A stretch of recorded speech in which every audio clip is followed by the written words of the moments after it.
Good morning, everyone. Welcome to the Road to Renewal. Oversight best practices and what every charter authorizer needs to know about charter renewals in 23-24.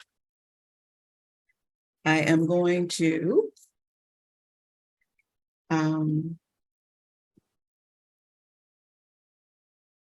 introduce our team. I'm Nifala Fairley, Executive Director of the Charter Schools Department. We have Michelle Johnson. Michelle, give the folks a wave, and Tom Hutton and Dave Patterson from CCAP. Can y'all give everyone a wave? Hello, hello. All right. So, Michelle, do you want to take it from here? Absolutely. So Santa Clara County Office of Education has 31 school districts. We serve over 264,000 students. We have 22 charter schools in our portfolio, and which serves about 11,000 students. And we've been dealing with our first charter since 2003. So we've been in the business for a little while. And I'll turn it over to Dave to talk about CCAP. Well, good morning, everyone. CCAP was founded in 2013 by a group of people just like you, authorizers, who our purpose was to advance the quality of public education for all people. We initially supported the through a federal grant, CARSnet. So many of you who've been in the work may recognize that. And since that time, we've also had 2 more federal grants to improve the quality of authorizing and support for authorizers. We just recently completed the Tri-State Alliance with Colorado and the state of Florida. And we have a new one, the National Network for District Authorizing, what we call NN4DA. That's actually a new federal grant that's ongoing. We also have a strategic partnership with the Small School Districts Association, and we're very happy to be here today because we're partnering with Santa Clara County Office of Education and the California Department of Education for CASI. And then so everybody, there we go. We definitely want a lot of participation, but we're challenged in 2 ways. We have a lot of content, and we have we're very pleased at the signups for this presentation. So we have a very large group. So we're handling the questions and a little bit differently. To pose a question, you will direct it in the chat. There's a host, our friend Allison at the department is redubbed herself Send Questions Here. So Miss Here will be taking your questions at the charter in the chat function. If you post your question there, it'll go to her and she'll farm them out to us as we go along. I do want to say that to the extent we have maybe in this session, a lot of you who have not been plugged into CASI conversations all along, and we know that there's lots of turnover in the field. If there are things that are pretty basic that you want clarifications on, or questions that you have to follow up afterwards, post them in the chat. And if whatever we don't get to, we will definitely follow up and make sure everybody gets their questions answered. All right, next slide, please. So why are we here today? With AB 1505, the rules changed. And then COVID brought us a 2-year hiatus on renewals. So now 23-24 starts the renewal process again. There will be 248 renewals next year, 286 the year after, and 442 the following year. The reason for this increase is that in 25-26, that is essentially 2 years of renewals have been combined into one. So as authorizers, we need to be prepared for the coming renewal season, especially as some of the tools we were initially provided with under AB 1505 are not available anymore. So let's take a look at the renewal process. Oh, and FYI, go back and check the charter terms for your schools. Most charters begin on July 1st and end on June 30th. However, some charters have their start terms and end dates on the date of the board approval. This makes things a little difficult if the end of the term is in the middle of the year. So should an authorizer not renew, the school would have to close effective the term date end, and that would put a district schools at a disadvantage to scramble to find spaces for displaced students. So if your charters have a different date, please consider adjusting to the fiscal year start and end date for charter terms in the future. All right, next slide.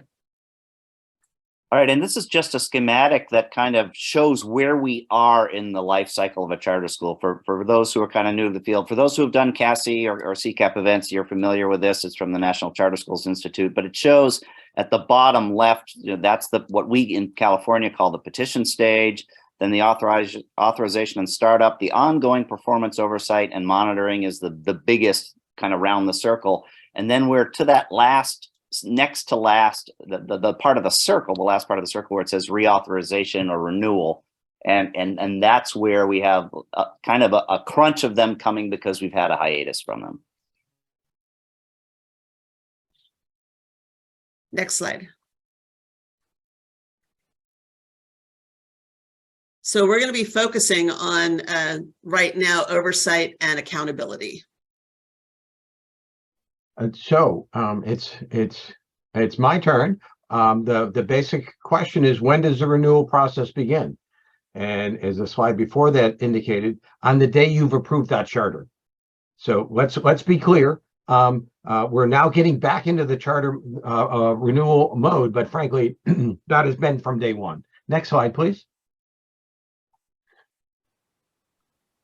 Now, this slide is on one page. We have overviewed what is in the law, and so what the law provides us for guidance is very limited, and but I think it's important that you all recognize that is part of it. One staff member identified as the contact person, at least one visit, at least annually. Ensure the school complies with all reports required by the law.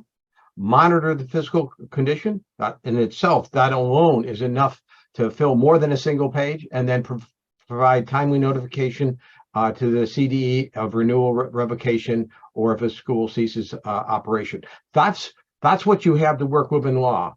But the rest of our conversation is about how we do it in a much more complicated way than that's simply that. So let me get the key practices. Conduct site visits every year with at least and multiple site visits as required. Oh, Mufla, I'm running over you. This is yours. Actually, Michelle's going to take this one. Okay, so yeah, as Dave was saying, we need to conduct site visits, at least one per year, but multiple is probably what's going to be happening. You provide annual reports with an eye to renewal, looking at the totality of all of those reports over the charter term. As Dave put it, monitoring finances could take an entire training. You should be looking at the required documents of first interim, second interim, and the adopted budget, but reviewing those budgets monthly is probably what's best. Attend charter board meetings, at least annually, but attending all of the charter board meetings really help.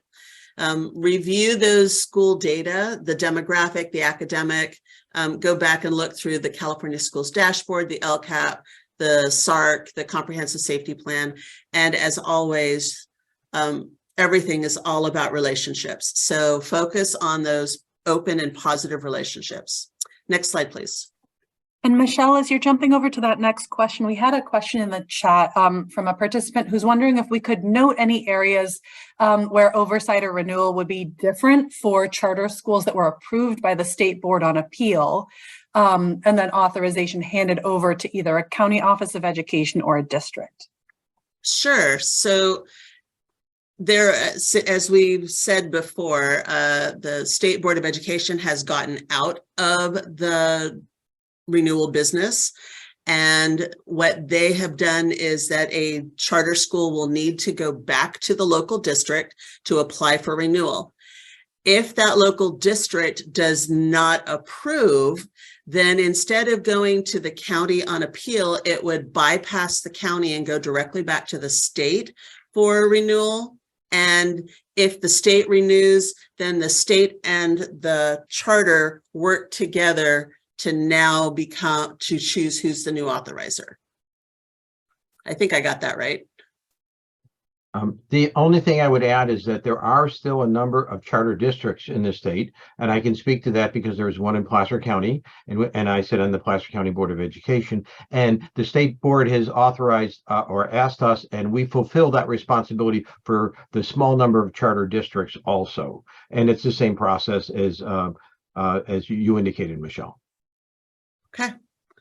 All right. Next slide. So we're now on verifiable data and alternative metrics.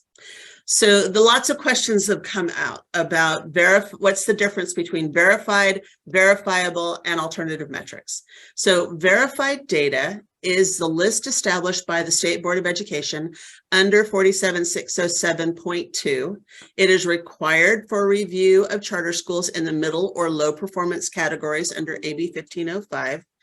And as all schools up for renewal in 23-24 will be reviewed in the middle performance category, all authorizers will need to review verified data.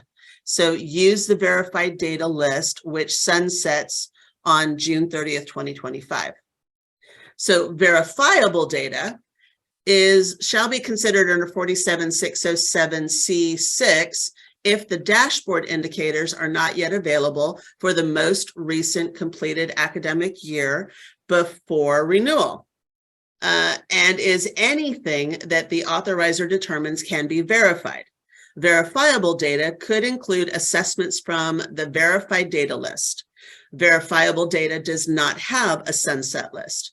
So 47607C6 I'm just going to read you the ed code. For purposes of this section, 47607.2, if the dashboard indicators are not yet available for the most recently completed academic year before renewal, the chartering authority shall consider verifiable data provided by the charter school related to the dashboard indicators, such as data from the California Assessment or CASI, or any other successor system for the most recent academic year.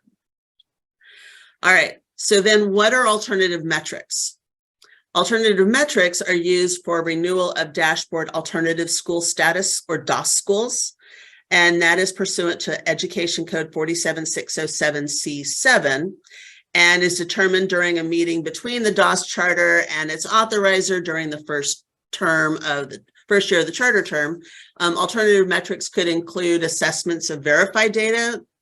They could also be what the authorizer considers verifiable. Alternative metrics do not have a sunset date. So I know that's an awful lot of information, but essentially DOS schools sit down with their authorizer and create that list of metrics that they're going to be used on what they're going to be renewed on. All right, next slide. So non-classroom based oversight. COVID did teach us, if there was anything good to come out of COVID, it's that the entire education community had to pivot to distance learning, and thereby it trained all of us authorizers on how to monitor non-classroom based instruction. Although SCCOE does not have any non-classroom based schools, due to COVID, we learned several strategies to better oversee distance learning. We learned get the admin back office access to Zoom meetings and classrooms. That way you can go in without having to be stuck in the waiting room. Get the teacher's view to the online instruction platforms to watch in real time how students are interacting with each other and the lessons. Review student engagement strategies and how teachers utilize various technical features. The review of fiscal, operational, and academic performance are still the same as classroom-based oversight, and we still attend board meetings to stay abreast of the school situations. So lots of really good tips and tricks for COVID taught us. Next slide, please. Okay, and we're going to talk a little bit just about material revisions. To recap, a material revision, that's a major change kind of to the school design, whether it's an expansion, an enrollment, admissions criteria, governance structure, big changes to the school. And those are the ones that require the authorizer's approval.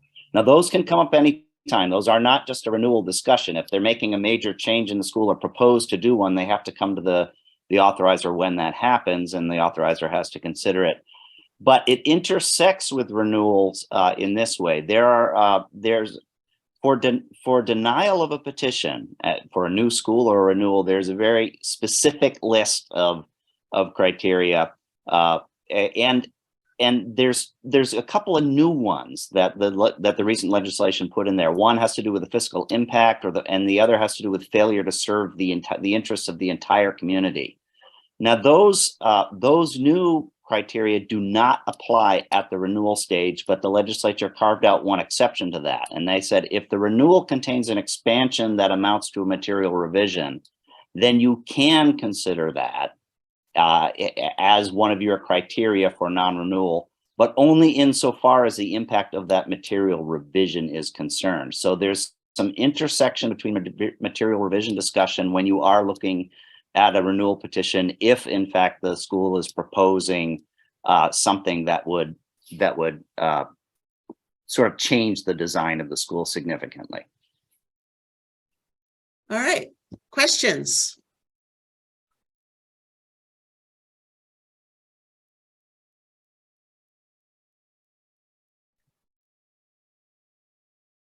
There was a question in the chat around the process for charters being renewed by the State Board of Education. And so I'm just going to drop into the chat for folks the most recent posting to the CDE webpage around State Board renewals. Awesome. All right, next slide, please. So now we're going to move on to reauthorization. And next slide. Here is the renewal criteria roadmap that we're going to be following through our review today. You'll see the item, once we get in bold, is what we're covering in the next section. So because this is really for 23-24, we're going to be focusing on the middle performance category. And so let's move on to the next slide. What do you need specifically to see in that petition to be updated? Here are the petition components that require a reasonably comprehensive description. While not all components will need to be updated, any of the components could be updated as well as part of a material revision, as you just heard from Tom. And that might be the measurable pupil outcomes may be updated to include a new testing program about verified data. So first section, in the education program, remember that independent study may not have initially been included in the petition. This change may constitute a material revision to the educational program. Further, universal TK is now something to watch for. TK is not required by charters. However, it is also held that adding additional grades are material revisions, but as TK is the first year of a 2-year kindergarten program, check with your legal department as to how your organization will address this. The first section, which must be updated, and you can see that we have this, there's slightly orange, and then there's bright yellow. So the first section that needs to be updated is governance. This needs to include the names and relevant qualifications of all persons whom the petitioner nominates to serve on the governing board of the charter school. And if you have the right grade levels, it should also include a student representative. Section E is employee qualifications, and this may need to be updated to include the removal of the credentialing flexibility. Section F, which is the health and safety procedures, need to be updated to comply with the comprehensive school plan requirements of having first responders review the plan. G is the next section, and it is the means to achieve a balance of racial, ethnic, special education, and English learner pupils, including reclassification, English fluent, proficient, or RFEP students. This section used to only require racial and ethnic balance, but now it needs a major upgrade because we now have special education and English learners have been included. Next slide, please. There are two other sections of the petition which need to be updated. Admissions policies and procedures used to be admissions requirements. This update will require the charter to include the comprehensive review of their admission policies and procedures, including the exact process that the lottery will be conducted by. Simply stating that the school will conduct a lottery is not sufficient. The school must include how the lottery will be conducted. Will the preferences be weighted? Will all students in each preference be admitted before moving on to the next category?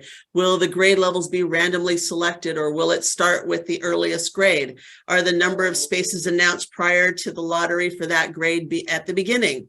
These are just some of the questions which will need to be addressed in the update of this section.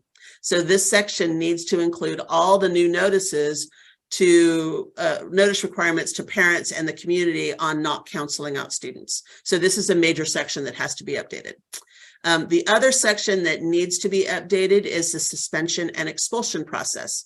This section needs significant changes and needs to include all the legal changes specifically around involuntary dismissal from the charter school and all the due process protections which have been added here.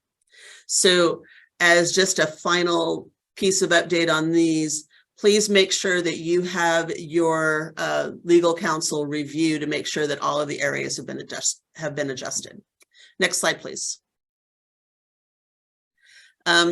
Some additional petition updates to comply with law. You need to review the assurances and affirmations at the beginning of the petition. Make sure that you have a wet signature on the affirmation page, as this is the signed contract of your charter, and that that the school is initially agreeing to abide by. Also review the credential requirements, as the previous flexibility was removed with AB 1505. Again, check with your legal counsel to make sure that all the updates are correct and have been filled in. While some charters may believe that since the charter was approved before, not a lot of changes will be necessary during renewal, but the law changes all the time, and charters do have to be updated to reflect those changes.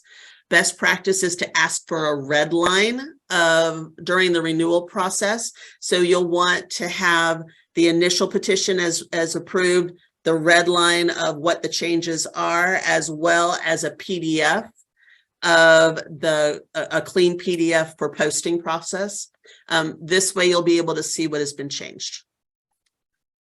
Questions? We've got a few questions that have come in. First, is there a checklist that has all of the details that you are sharing that need to be updated? Yes, those are all on the resource page under that section. Great. The next question is whether or not the speakers would be able to address the issue of charters operating outside of the boundary of their authorizer. That's a good question. I guess we could probably have that be discussed during the breakout sessions, but that's a good question. Fantastic. And that's everything that we've got for right now. Okay. Tom. So now we're going to just a quick stop. Our next stop on our little road trip here on our roadmap is the review of the updated enrollment and attendance data. And there's been some legislation that relates to that gives you some more resources as an authorizer. So if we could have the next slide.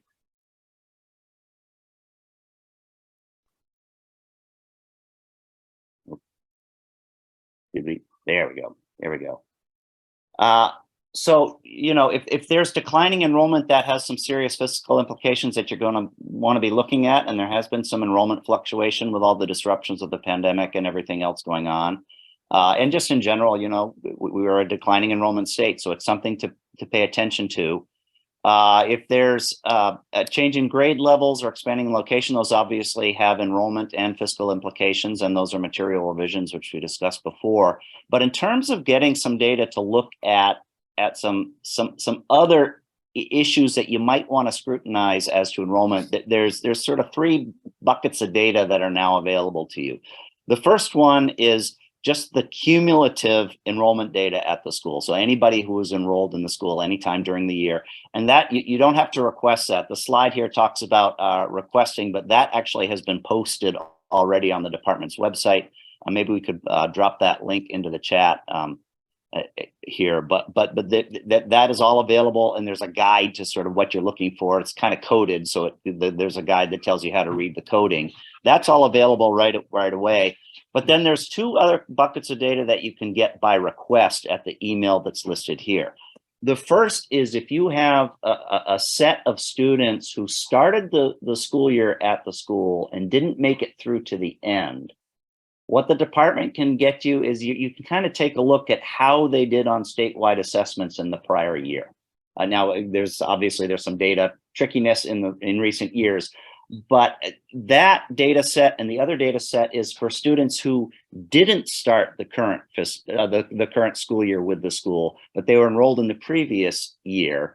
You can take a look at how those students did in terms of statewide assessments. And then that again goes to, you want to sort of be taking a look at what students exit the school. That third category, by the way, excludes the students who just kind of aged out of that school's grade served. But it lets you take a look at students who are sort of, if they're losing students along the way, is there some correlation to academic performance versus just, students moved or something like that? And that's worth looking at. Okay, questions? All right. Moving on, next slide. So we've now covered the first two pieces. We're now moving on to review, renewal, charter performance category list. As we've said, next slide, please.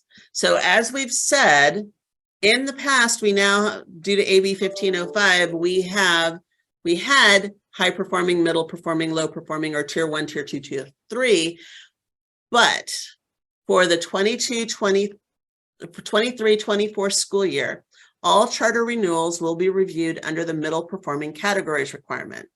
And we will have a dashboard in 2022. The dashboard will not include colors or the performance levels. It only does status. So the information on these slides is only relevant to the 2019 dashboard or the 2023 dashboard and later. So next slide.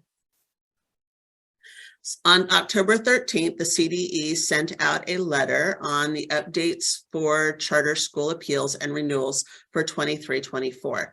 This letter stated that the 22 dashboard will include status, not colors.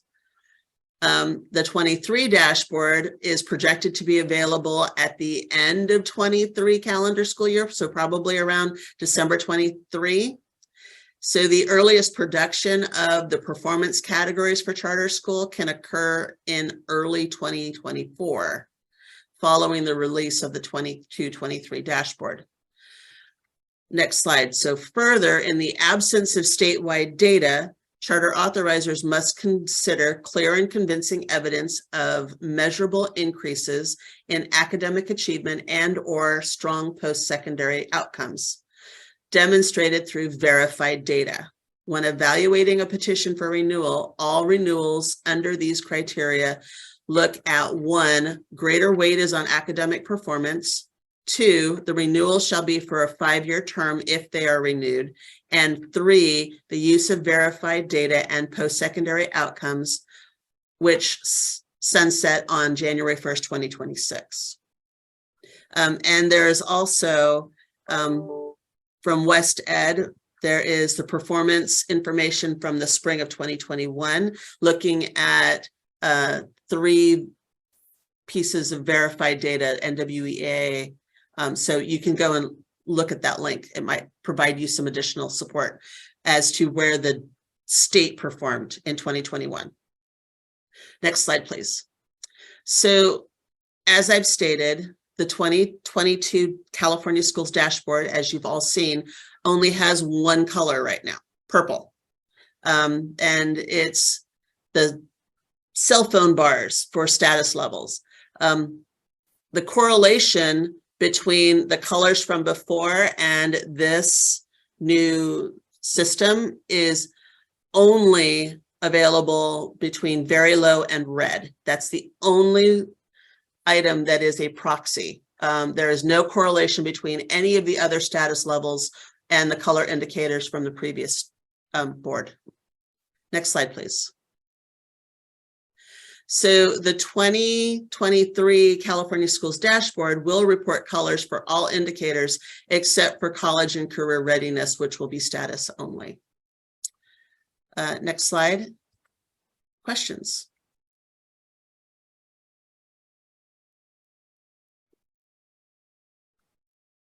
We've got a few questions for folks who are sort of predicting what's coming up later in the presentation, but otherwise this part seems to have been clear. Good.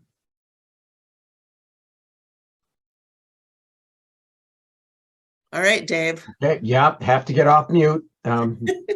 How many years will it be before we remember to get off mute? Well, my opportunity is to talk about that simple, straightforward thing called reviewing academic performance. And so we'll be spending time on that. Pursuant to Ed Code 47607B1, the charting authority shall consider the statewide performance and performance of all subgroups on state and local indicators. Pursuant to 47607(2)B3, in addition to state and local indicators, the charter authority shall consider clear and convincing evidence showing that either of the following: A, the school achieved measurable increases in academic achievement as defined by at least 1 year's progress for each year in school, and B, strong post-secondary outcomes as defined by college enrollment, persistence, and completion rates equal to similar peers. And then subparagraph A and B of the paragraph 3 shall be demonstrated by verified data, again, as defined in subdivision C. Next slide. Okay.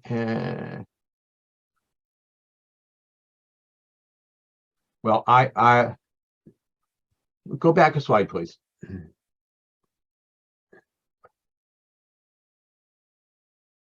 Can we go back? Okay. Yeah, that one right there, that's the one. Under AB 1505, the legislature set forth requirements for the state board to establish criteria to define verified data and to identify an approved list of assessments.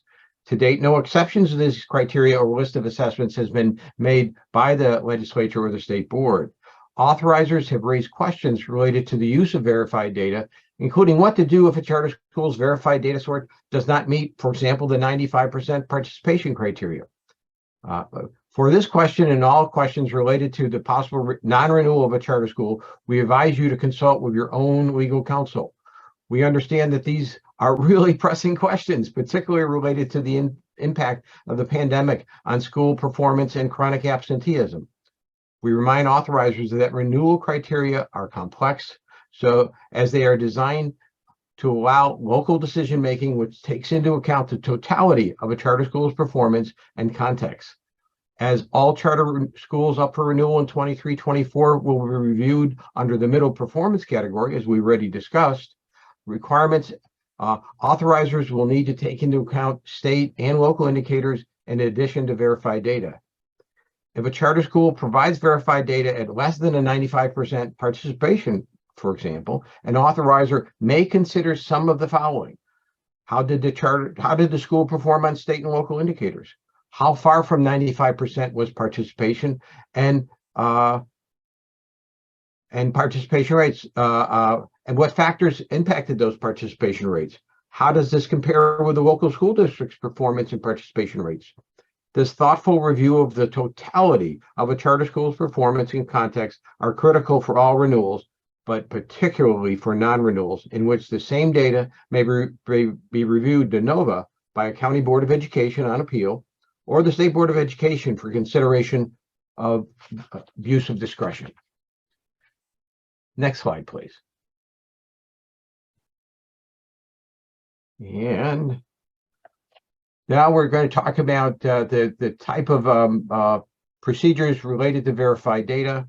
And this is the different criteria. And so let me read them out.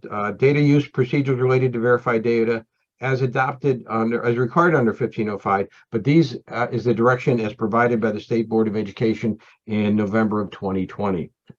First is flexibility. Neither the charter school nor the chartering authority is required to use any particular verified data source. Multiple measures. The charter school may present and the charter school authority may consider multiple verified data sources. Transparency. The charter school and the chartering authorizer shall share the data relied upon for the purpose of renewal with each other and other authorizing entities, such as in the case of an appeal, in a manner that allows each to understand and verify the data. This may be, in fact, if an authorizer is using different verified data sources for their own use, it may take some work together to make sure they understand the verified data source under consideration. Security. In particular, the charter school shall affirm that the assessments were administered as intended, consistent with the test publisher's administration and test security procedures, and that the assessment results were obtained by pupils without assistance other than the approved test accommodations necessary to provide the students access to the assessment program and the ability to demonstrate his or her knowledge and skills. Upon request, the charter school shall provide the authorizer with additional information about test administration and security. Longitudinal progress. The charter school shall present data based on measuring the same pupils at multiple points in time. The data from different points in time shall not be composed of a different set of pupils. Number 6, differences from California assessment of student performance and progress. The charter school shall present data from the student groups whose performance place the school in the middle or the low performance category. Now we know it's only going to, we're only considering it as all in the middle performance, but that's as adopted by the department or by the state board. Comparability. For the purposes of reporting post-secondary outcomes, comparisons to similar use peers may include, but are not limited to, similar demographics, pupil subgroups, first-time college attendance, and other similar circumstances, such as school closures and evacuation orders or for a portion of the academic year to the extent such information is available. The realities of both of a pandemic, as well as in our state, the fires. If no data on similar peers are available, comparisons may be made with statewide data that includes all traditional and charter schools serving a similar grade span. Number 8, CAST for English language arts, literacy, and mathematics. Specified CAST reported data can only be used in a manner that's consistent with the data reported on the CAST website and dashboard. CAST data and methodologies for analyzing CAST data that are mutually agreed upon by the chartering authority and the charter school may be used to supplement dashboard results. However, CAST data may not be used to dispute a dashboard result. And then finally, pandemic and natural disaster considerations. The charter school may present evidence of learning disruptions due to COVID-19, pandemic, and other natural disasters for petitions considered in the 2021 school year. So then for the slide number, adopted academic progress indicators, this is a listing of the approved verified list. I'm not going to walk through them individually. You can read them as quickly as I, but on this page, we have some of them.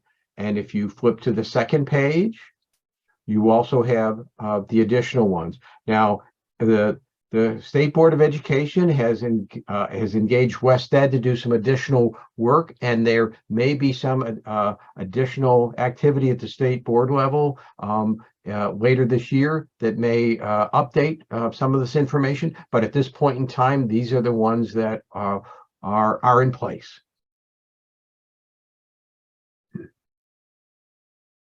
Okay, next slide, please. All right, questions? Okay, a few questions coming for you in this section. First is just on terminology to provide a description of what de novo review means. Sure. The word de novo means fresh look. So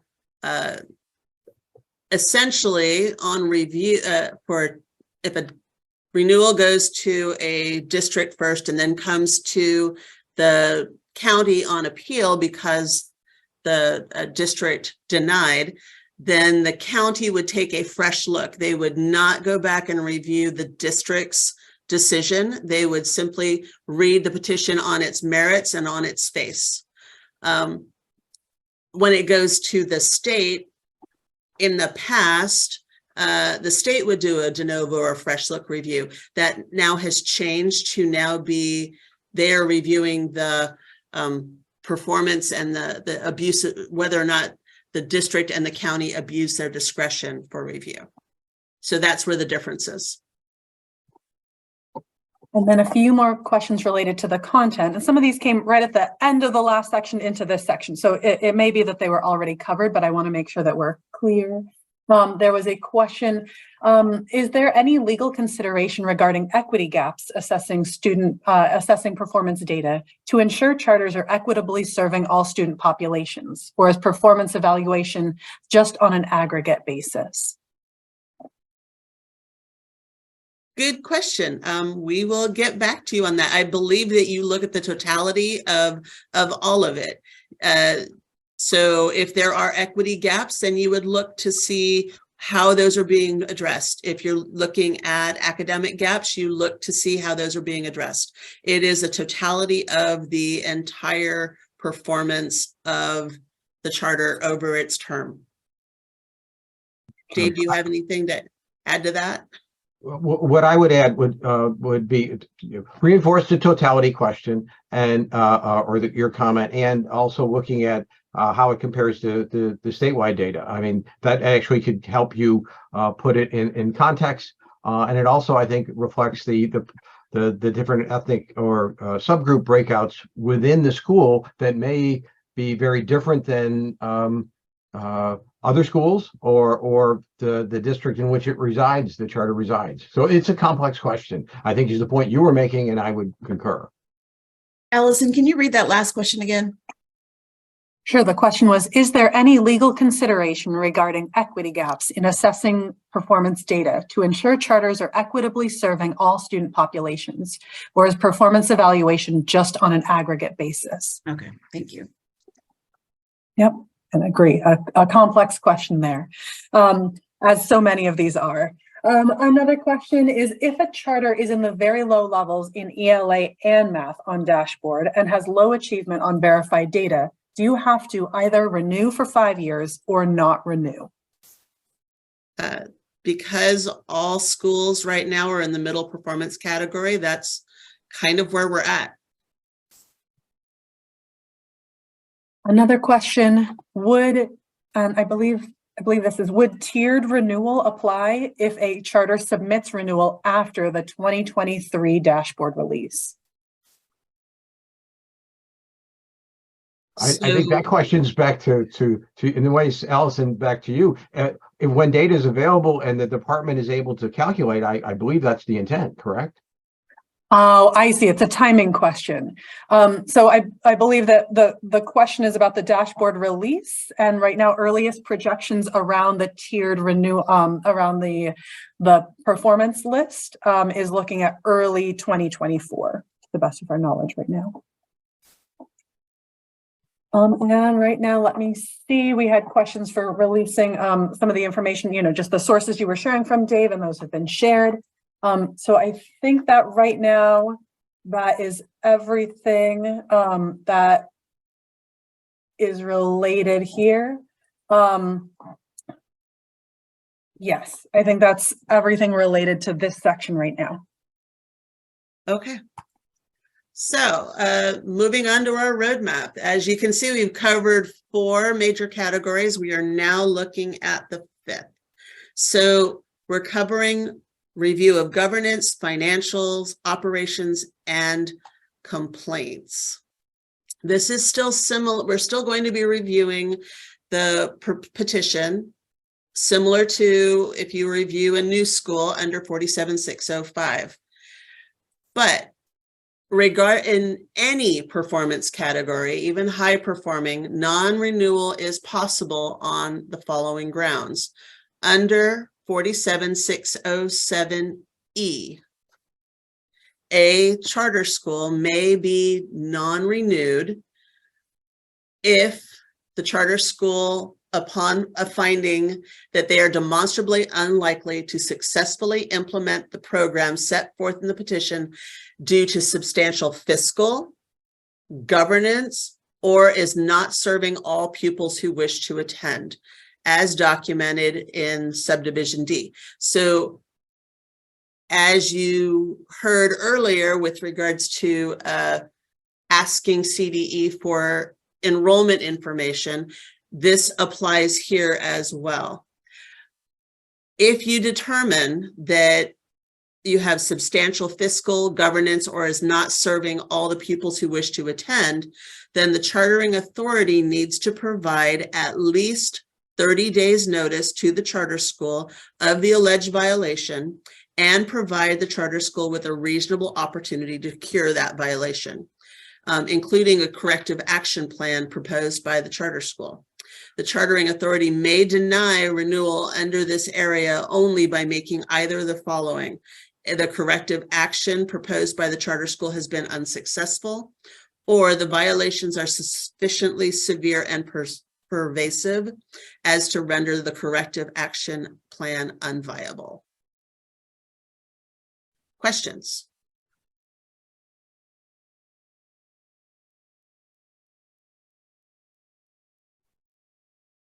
None currently related to this topic. Okay. Tom. All right. Well, now we're at the last stop, which is we can move the slide here, the dreaded question of non-renewal. And we have, by moving everybody into that middle tier, sort of recognize the disruptions in data and everything that we've had over the last years. And what that leaves us is a fairly high bar for a non-renewal decision, which we'll go into in the next slide. So here's the language. It does set a high bar, and as usual with denial, it's the onus is on the authorizer. You have to make written findings. You have to set forth with specificity the facts that support those findings. And oops, we lost the language here. We bounced back here. There we go. So it has to be that the school failed to make sufficient progress toward meeting the standards that provide the benefit to the pupils of the school. And this is another kind of separately, an overall conclusion that closure of the charter school is in the best interest of pupils, which is presumably a pretty high bar to show. And then there's the other thing is that the language of the statute puts a particular emphasis on looking primarily at academic performance. And so this is kind of reiterating that. And those paragraphs 2 and 3 allude to a particular look at 1 year's progress for 1 year's learning, and then post-secondary outcomes are things that they particularly want to look at if that's applicable to the particular school. But that kind of sets forth the standard that you have to be thinking about if an authorizer is even considering non-renewal in this sort of emerging from a little bit of a chaotic time.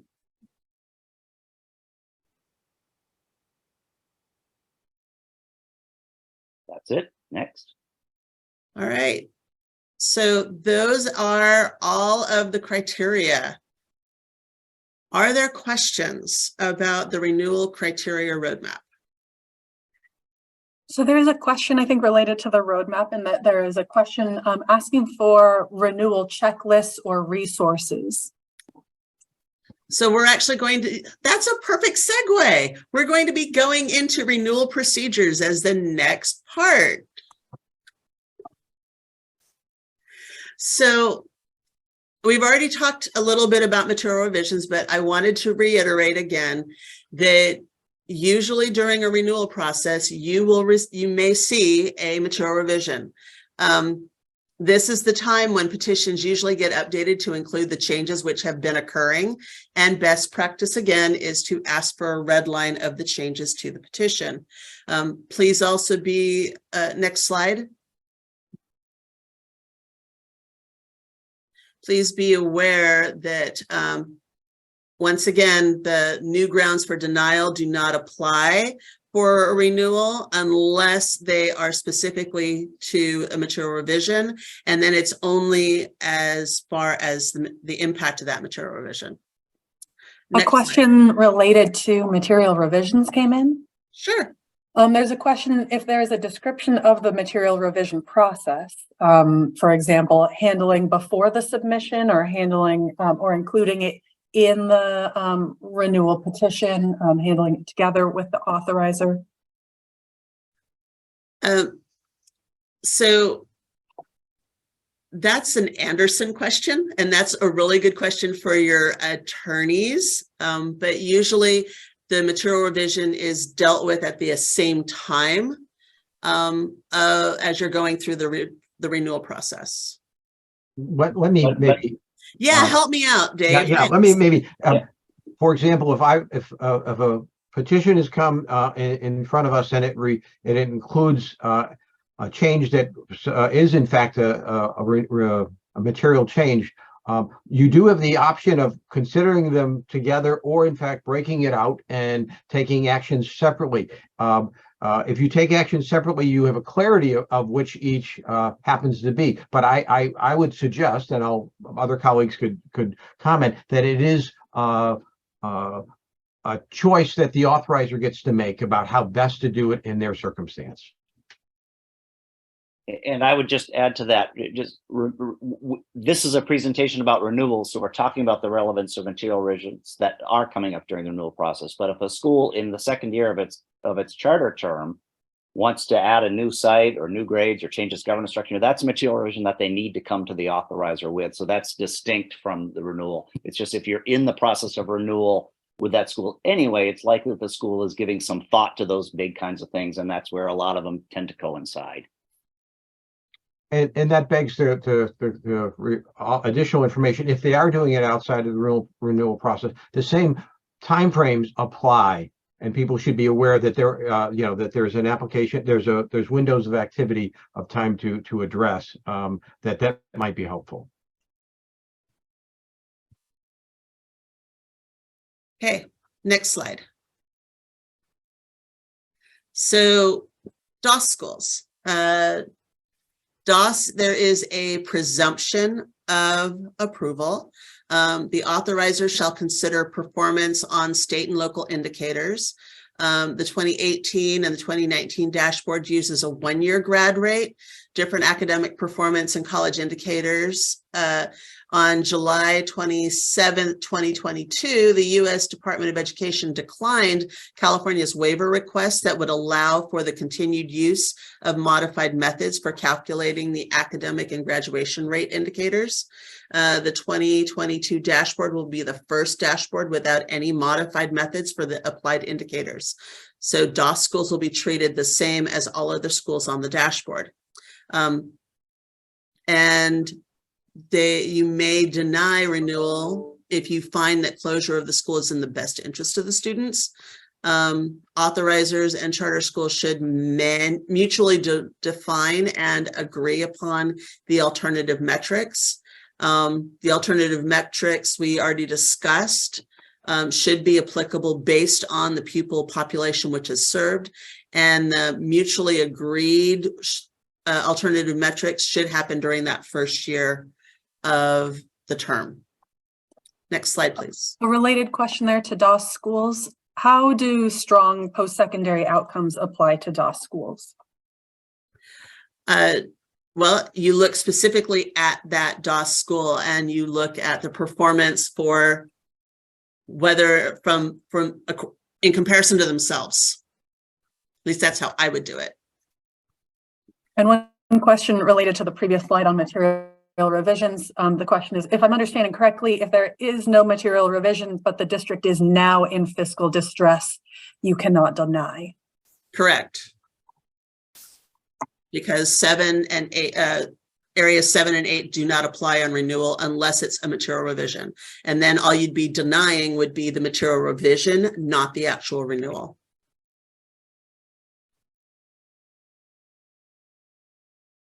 Okay. Next slide. So renewal timelines. Just like with new petitions, renewal timelines start from the submission of the renewal petition, so long as it includes a signed certification of completion. We've heard about authorizers offering to do draft renewal petition reviews.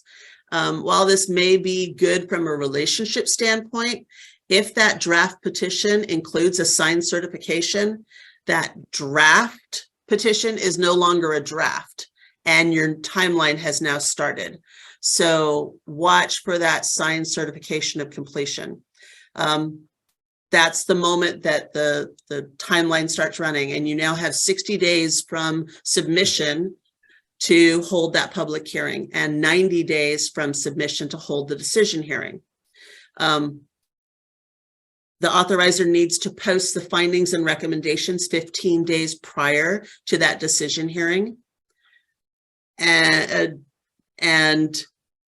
if the decision is to deny, then an appeal within 30 days needs to occur and submit to both the district and the county at the same time.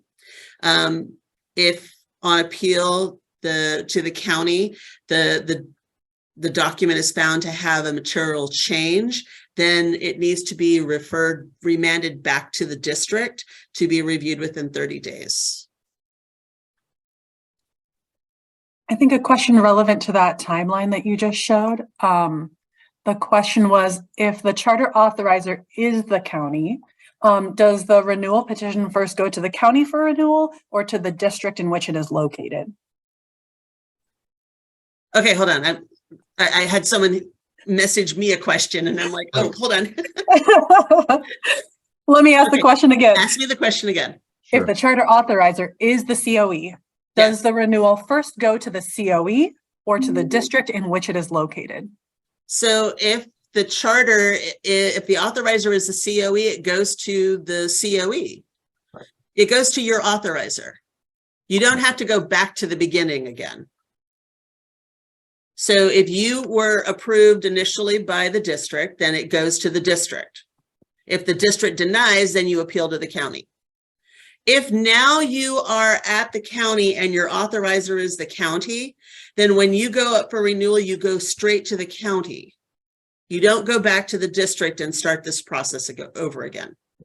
Michelle, this might be one of the questions we've had before, when in the prior time when the state board had charters, that there would be an opportunity to go back. That's no longer in place, and so your point's right on, but that might have been the source of some misunderstanding in the past. Okay.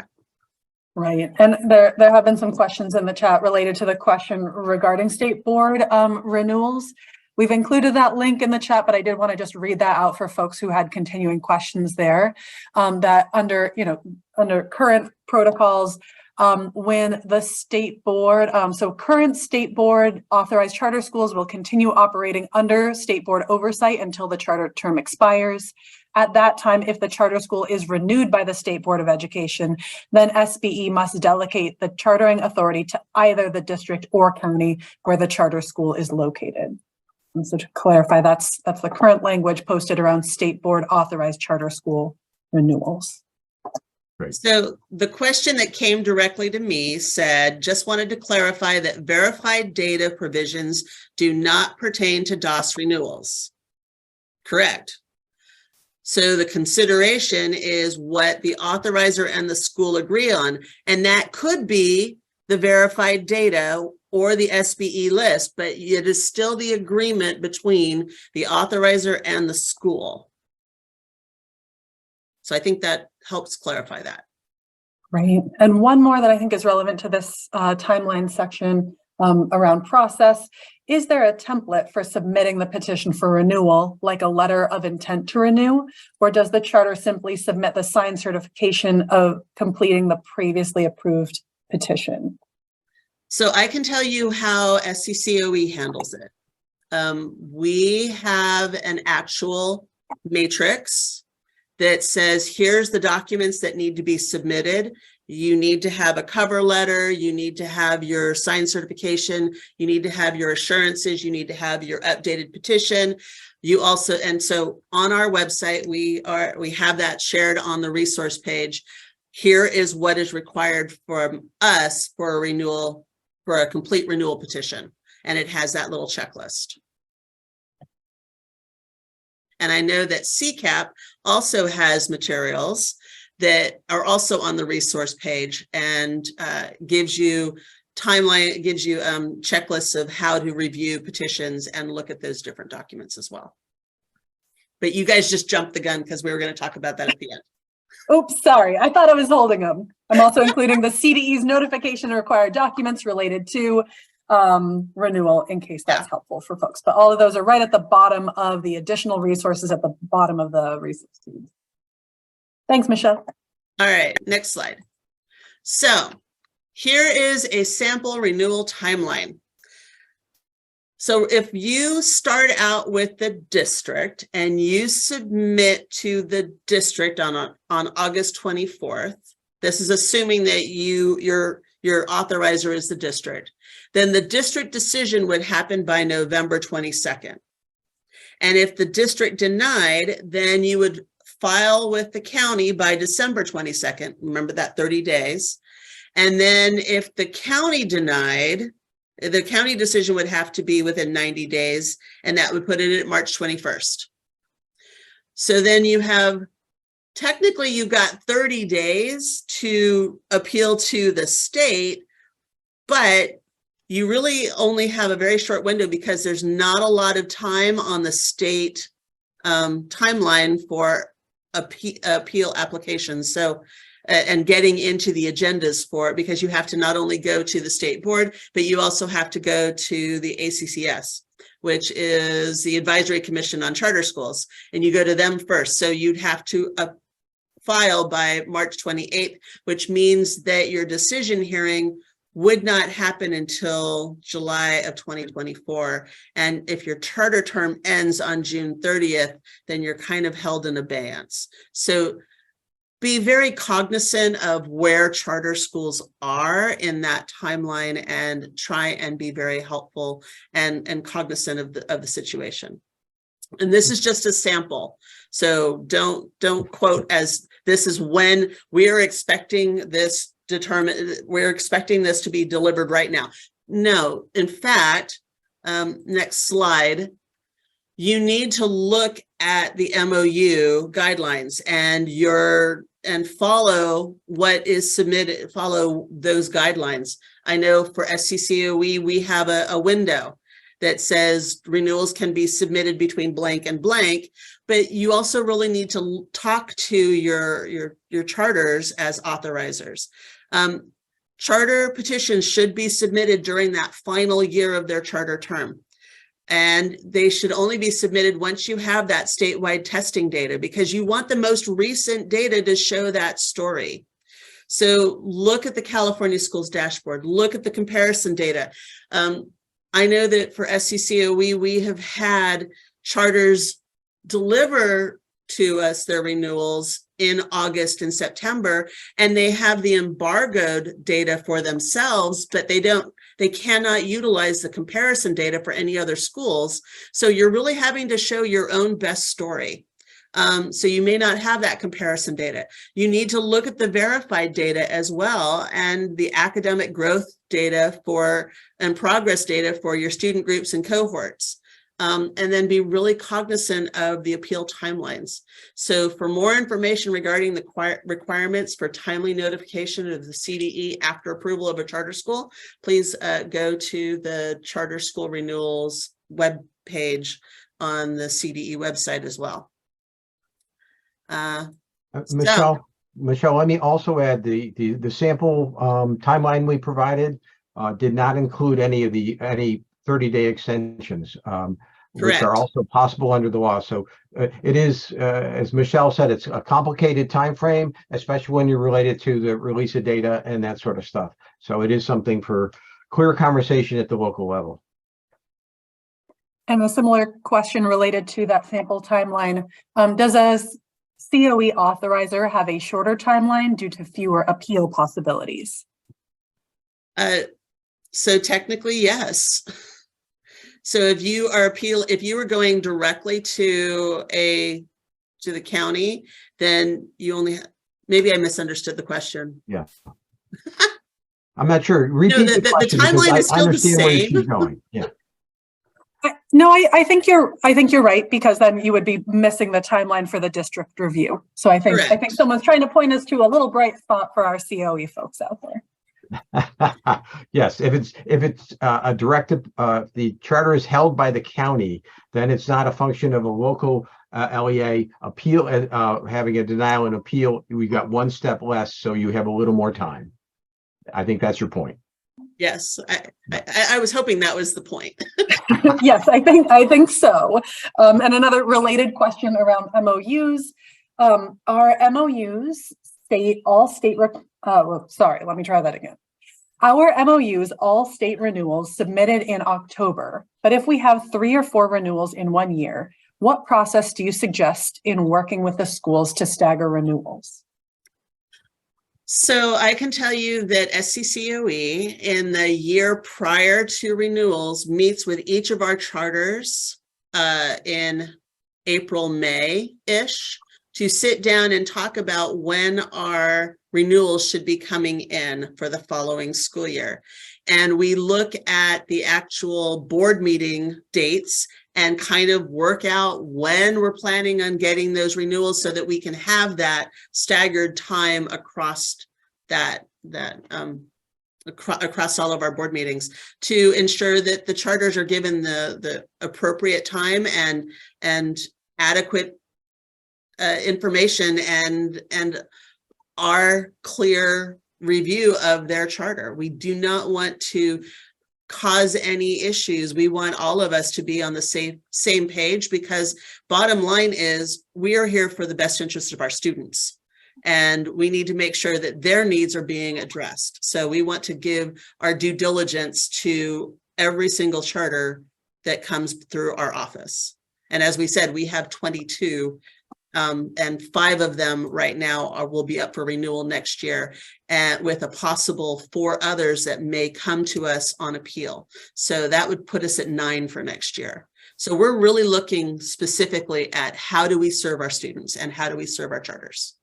So let me also add, as we talked about in one of the first slides, when does the renewal process start? It starts the day you approve a charter.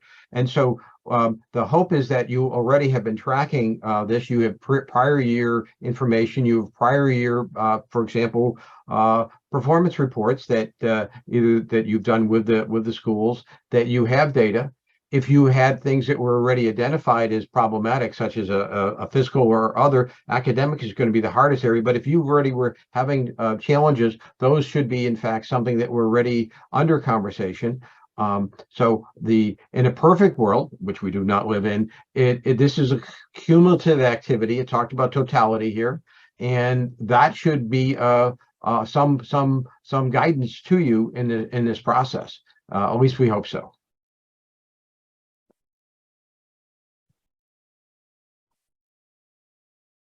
All right, I've got one more question that is sort of unrelated, but I think an important question. For the statutory requirement to visit each charter school at least annually, is there any requirement about whether this must be focused on academic and classroom observations versus facilities, or is that totally up to the relationship between the authorizer and charter?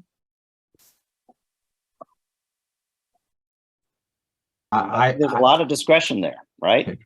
and you see all kinds of models. We have a model that's part of the annual report toolkit that CCAP did, but some of them are, I've seen them range from sort of the quick checklist, very bureaucratic, what's in the files, that kind of thing, to classroom observations and interviews with parents. And so there's a lot of discretion there. And as an authorizer, one way to think about it is, what are my questions? What are my real burning questions about this school when I'm having to make this decision? What would I like? And let me say, annual reports happen, annual visits happen throughout the charter term.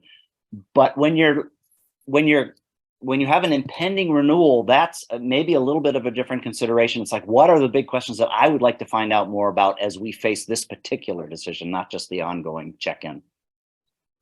And I would suggest that if you go back to the CCAP white paper, there are 4 essential questions. Is the school's educational program a success? Is the school fiscally viable and handling their finances with integrity? Is it well governed and managed? And then the fourth one that we have added for a statewide conversation, is it also meeting its public purpose? And so if you try to frame some of those things in your mind, it may help you decide what you need to do in terms of some of the subsets, like a site visit, which for me certainly should include the educational program review.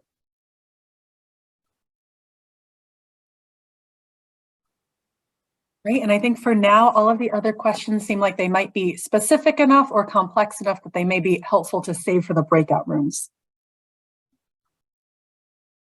All right. So your upcoming renewals. Do you know where your schools stand? Do the school and the authorizer understand the performance category requirements that are being used for renewal? And do you have DOS schools? So these are just some of the questions that may pop up. We also know that there are some other questions that we have heard from various authorizers, and we're going to now move into breakout rooms. So there is the north section, the central section, the south section, and then there's also the non-authorizer partners.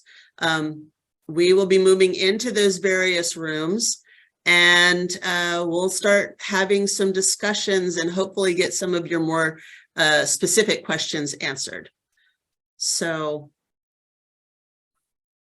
let's go into the rooms. As we're getting back up and running, Mifula, if you're able to share those slides, that would be excellent. Okay, thank you. Okay. And I'm not sure where we are in terms of who's facilitating. Sorry about that. Can you see the slides? Yes. Okay. Yes, and you're in the right spot. All right. All right, so let's do some quick share outs. What were some of the burning questions or the burning issues that we heard? What things do we need to re-raise?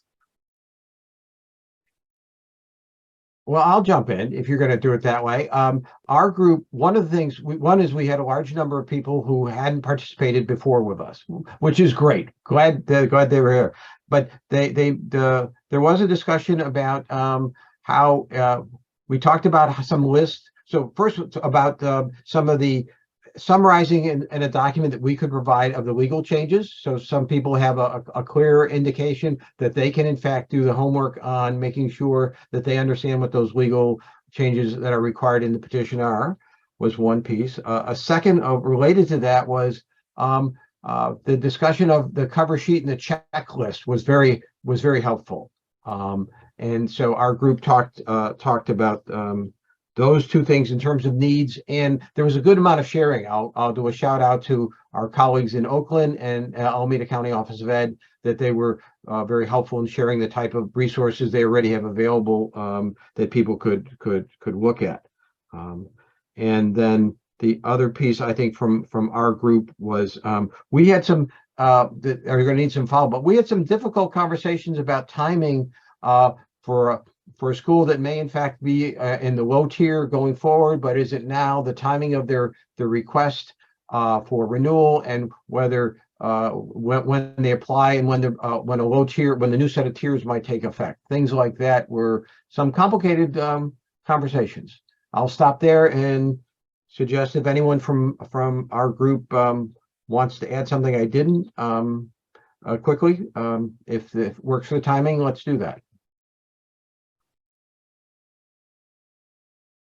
And while if anyone from your group has anything that they want to add, maybe they can jump in right after me. I want to go ahead and kind of segue.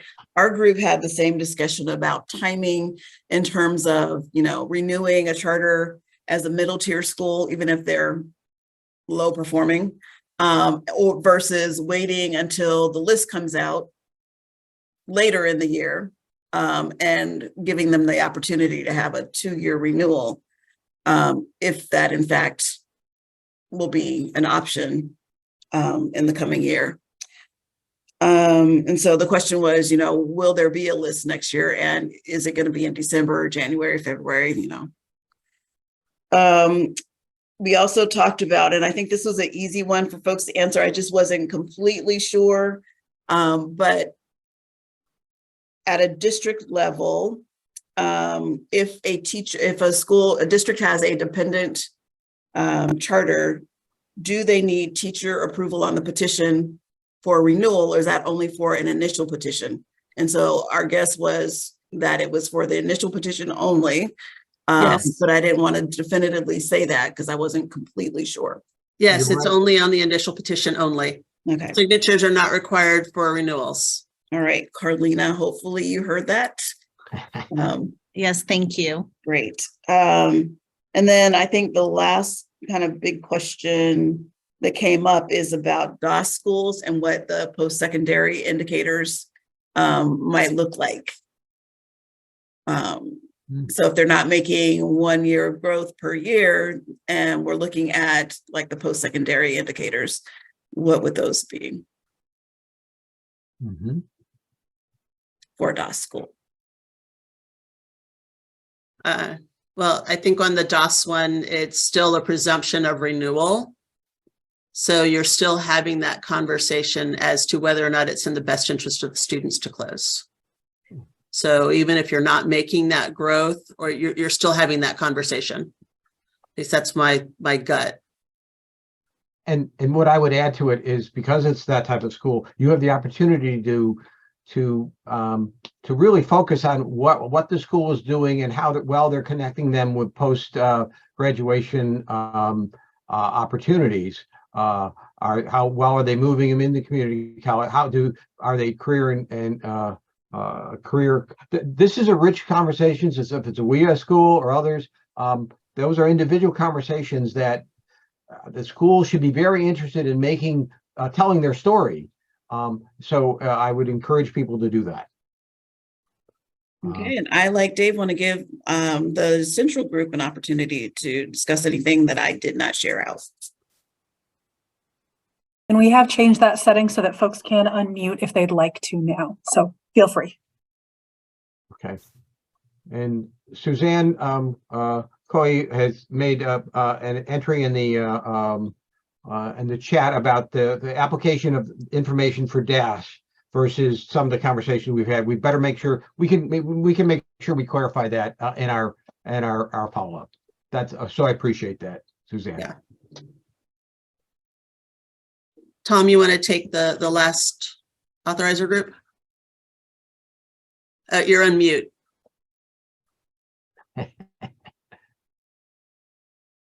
Like Dave says, and how many decades is going to take for us to remember that?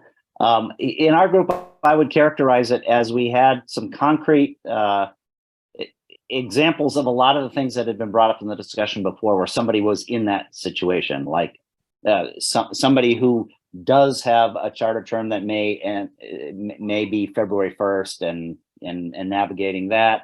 I asked, does anybody have schools that they actually think are in danger of non-renewal, given that the emphasis is on kind of looking at the academics and everybody's in rebound mode. And one thought that was out there is maybe more anxiety around enrollment than anything, and how viable that is, but that those are conversations that you can be, presumably you're not just having this conversation in year 5. Along the way, we've been in touch with our schools.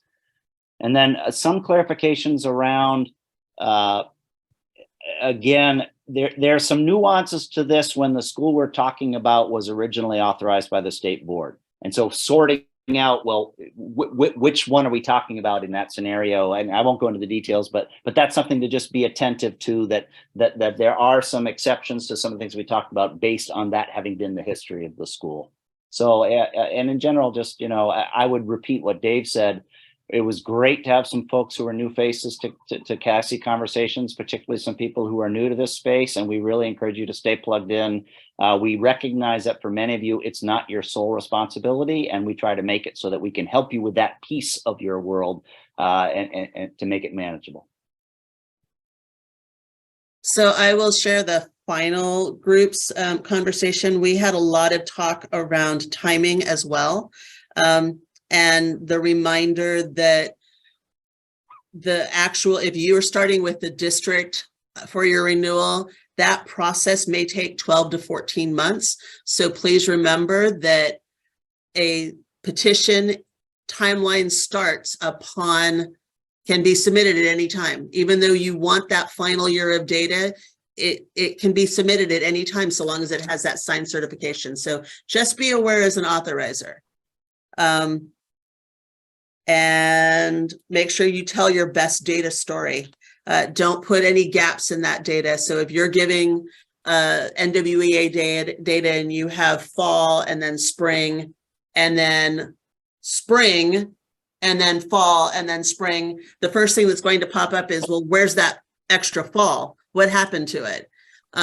So don't leave stuff out. It's better to present the data and then tell the story behind, oh, we saw a dip. Tell us why that dip happened and what your plan was to address it. So making finally, make sure that you know and have that relationship with your charters. This is a stressful time for all of us, and we're all in this game together. So some final thoughts and questions. Next slide, please. We will be having our, please complete the survey. We really appreciate information. We will have our next charter chat at the end of this month. And as part of our charter chat, we will have lots of discussion around exactly the more questions that have come out of this. And we will try and get you as many resources as possible because we're all in this together.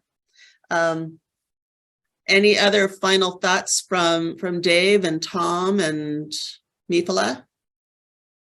Nope. Well, thanks for everybody for coming. So we're giving you back 4 minutes. So have the gift of time. CASI loves you. CASI appreciates you. Thank you so much for being part of this call. Have a great, and please fill out the survey. I was going to say, you're not done. You got to pitch the survey. You got to finish the survey. Finish the need survey, please. We need the feedback. We see 4 responses in right now out of the 50 people left on the call. So please fill it out. Please finish the survey. Especially if you're a first time. We've had a group that have been pretty consistent, but for those who are new, help us understand what you still need or most need, because we have the opportunity to make those changes and adjust. So I really do encourage, as all of us are, we do value your feedback. Great.